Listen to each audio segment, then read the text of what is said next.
At pelikula ay mahalagang parte ng bawat pamilyang Pilipino. It plays a crucial role in telling our own stories and our own experiences as Filipinos.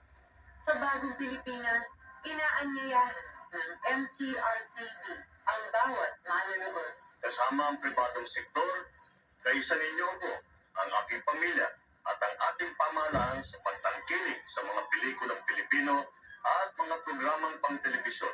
Dahil ang bagong Pilipino ay pinagmamalaki ang kwentong Pilipino. Ang Pilipino, tara, move tayo. Ngayong umaga sa Live TV.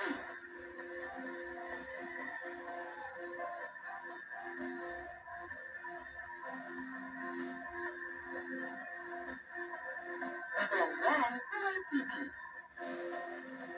Up next, Billy Graham TV, Upline TV.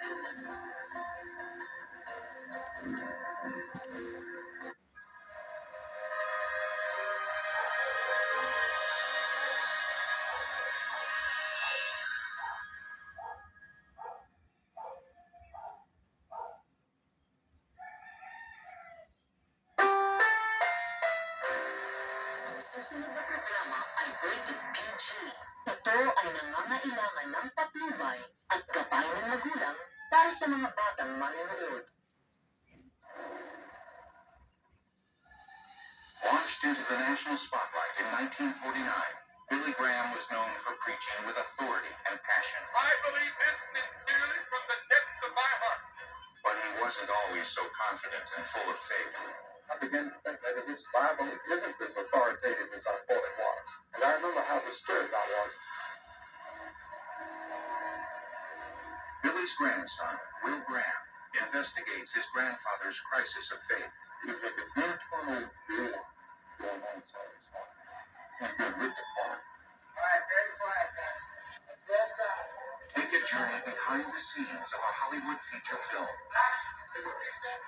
Discover the unexpected outcome of Billy Graham's crisis of faith. I can trust in Christ Jesus the Savior. And explore a life-changing decision that every believer must face.